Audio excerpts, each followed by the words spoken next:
नमस्कार. सरकारी आवास मागे पण मी ह्याबद्दल बोलले होते. सरकारी आवास सर्वसामान्यांना जेव्हा सरकारी नोकऱ्यांना वगैरे मिळतं त्यांना माहीत असतं की आपण नोकरी सोडल्यावर किंवा आपण नोकरीतून निवृत्त झाल्यावर किंवा काढून टाकल्यावर एक ठराविक कालावधीच्या आत ती जागा पुन्हा सरकारला द्यायची असते. आणि खरोखर बऱ्यापैकी लोक सरकारी म्हणजे तृतीय चतुर्थ श्रेणीतले सगळे हे लवकरात लवकर सोय करून आपली जागा सरकारला परत देतात. सरकारी आवास परत न द्यायचा त्रास हे मिनिस्टर क्लास 1 ऑफिसरच जास्त देतात. आत्ता प्रश्न आला आहे तो राबडी देवी यांचा. राबडी देवी यांना 1997मध्ये 25 जुलैला जेव्हा लालूवर आरोप झाले चाराचौरसाठी, तेव्हा लालूने आपल्या बायकोला मुख्यमंत्री बनवलं आणि त्या बिहारच्या पहिल्या महिला मुख्यमंत्री झाल्या आणि त्यांनी 3 कार्यकाळ केले.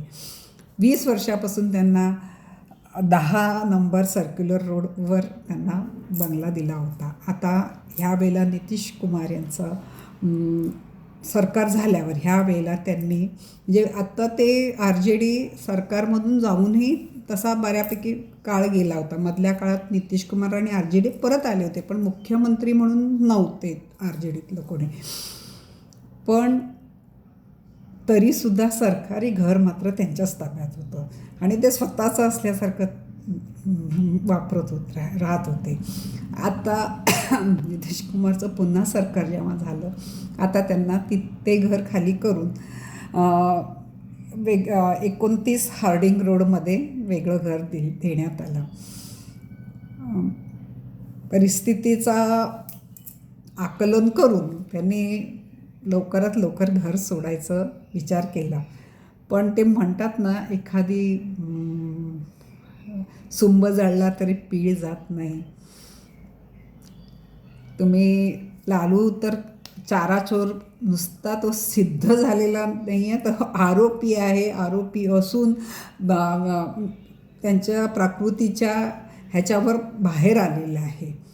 बाहेर बाकीची कामं करताना त्याची तब्येत चांगली असते, फक्त कोर्टात जाताना त्याला व्हीलचेअर लागते आणि हे न्यायालय ही बघत असतं आणि तरीसुद्धा न्यायालय त्याच्या विरुद्ध काही करत नाहीत. आता हे जे जागा बदलायचं आलं, आता नवीन प्रकरण, ह्यांनी वनविभागाने त्यांच्या बंगल्याच्या बाजूला लावायला झाडं आणि कुंड्या दिल्या होत्या. त्या कुंड्या आणि झाडंसुद्धा पळवली. म्हणजे एकतर पहिल्यांदा चाराचोर म्हणून नाव होतंच होतं कोणाला, लालूला. बाकीच्या केसेसमध्ये आहे जॉब फॉर लँड वगैरे ते पण त्या केसेस तर आहेतच चालू. आणि आता ह्या कुठे मनाची सगळी विकलेली आहे असं वाटायला लागतं. आपण मध्यमवर्गीय खूप छोट्या छोट्या गोष्टीला सुद्धा घाबरतो. बऱ्यापैकी आपण वेळेत सरकारी जागा असू दे आपण किंवा जे काही असेल नियमाप्रमाणे आपण परत करायचा प्रयत्न करतो.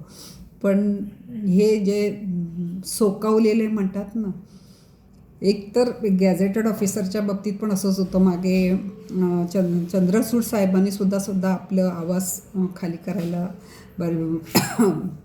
त्रास दिला.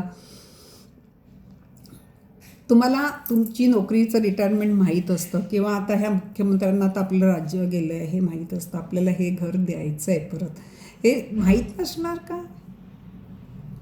इतकी बरं आता घर मागे त्या अखिलेशने सुद्धा घर सोडताना जग्वारची नळं काढून नेली, तुटी चोर झाला. आता एक तर जाताना येताना त्यांना माहीत आहे की सगळ्या गोष्टीचं लिखापट लिहिलेलं असतं काय काय आहे, काय दिलं आहे, काय नाही. सगळ्या गोष्टी व्यवस्थित सरकारी नोंदी घेतलेल्या असतात. एवढं असतानासुद्धा तुम्ही पहिल्यांदाच अनेक केसमध्ये अडकले. म्हणजे ते इतके निर्लज्ज होतात की अनेक केसमध्ये त्याच्यामध्ये अजून 4 केसेस कुंडी आणि झाडं चोरल्याचे. इतकं बेपरवागिरी त्यांच्याकडे आहे का काय असं वाटायला लागतं की ते जास्तीत माफ करा, जास्तीत जास्त काही हजारोंची तर ते सामान असेल कुंडी आणि, पण त्यांना त्याचीही चोरी करावंसं वाटतं, म्हणजे तेही लबाडीने न्यावंसं वाटतं. ह्याचंच मला खरंच आश्चर्य वाटतं की माणसाला किती मिळालं तरी तृप्ती नाही का? ते झाड तिथे राहिलं असतं तर तिथे येणाऱ्या ती त्या आवासाची सौंदर्यकरणासाठी लावलेली झाडं होती. त्याचं सौंदर्यकरण काढून, त्याचं विद्रुपीकरण करून काय आनंद मिळतो हो या लोकांना. मागे त्याने त्या टोटी चोरून, ते तो नुकसानच आहे ना. पुन्हा लाजा वाटत नाही टोटी चोर अशा. आणि आजकाल तर CCTV वगैरे अशा सगळ्या प्रकारच्या गोष्टी आहेत.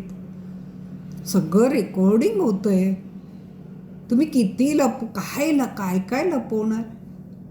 जनाची मनाची कसलीच लाज नसते का काय, असं मला आता या म्हणजे जितक्या उच्च पदावर गॅझेटेड ऑफिसर वगैरे, कारण हे गॅझेटेड ऑफिसरच्या बाबतीत, आवाजच्या बाबतीत बऱ्याच वेळेला ह्या गोष्टी बघितलेल्या आहेत, ऐकलेल्या आहेत. आणि हे लोक पगाराव्यतिरिक्त इतका मिळेल तितका फायदा घेतात. हे मी डोळ्याने पण पाहिलेलं आहे. मनाची जनाची सगळी कोळून प्यायल्यासारखं जगतात. आणि आता ह्या अशा कुंड्या झाडं पळून नेणं,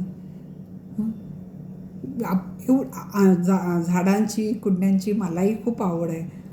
नाही परवडत तर छोट्या छोट्या डब्यातून ह्याच्यातून जसं आपल्याला जमतं त्याच्यातून करायचं. गरज नाही तुम्हाला एकदम खूप, तुमच्याकडे क्रिएटिव्हिटी असली की तुम्ही छोट्यातून, किती लोक थर्माकोलच्या बॉक्सेस अनयुज्ड जे सामान येतं त्याच्यातून सुद्धा इतकं सुंदर सुंदर करून करतात. तसं करू शकतात. पण एक मला वाटतं ना, काही लोकांना चोरी करणं हा एक व्यसन लागतं. माझ्या एका नात्यातल्या मुलीला तसं होतं. ती कोणाच्या लग्न वगैरे ठरलं तर लग्नाच्या वेळेला वगैरे भेट द्यायची आणि हळूच दागिने वगैरे चोरायची आणि राहायची एवढी चांगली की कोणाच्या लक्षात यायचं नाही की ही चोरी करते मग. आणि मी मान्य करते, चला ते एक व्यसन असेल चोरी करायचं, पण नंतर मग परत तर द्यावं ना. जर ते चोरी करायचं हे व्यसन असेल, मनोरोग असेल, तर नंतर आजार चोरून नेल्यानंतर तरी जागं व्हायला पाहिजे. अरे त्या मुलीच्याच लग्नासाठी घेतलेलं सामान आपण आणलेलं आहे, ते परत करावं. तसंही त्यावेळेला तो रोग कुठे जातो काही मला कळत नाही. आता हिने राबडी देवीने झाडं कुंड्या चोरून नेलेली आहेत. आता त्याच्यावर शासकीय मग शुल्क लावतीलच ना, सोडणार थोडी शासन तरी. आपल्याला एक कुठे पटकन पडलेलं जरी सुई उचलताना हे वाटतं, नको म्हणून वाटतं. असू दे, प्रत्येक ज्याचं त्याचं स्वभाव म्हणायचा. आणि तुम्ही माझं ऐकता त्याबद्दल मी खूप धन्यवाद आहे.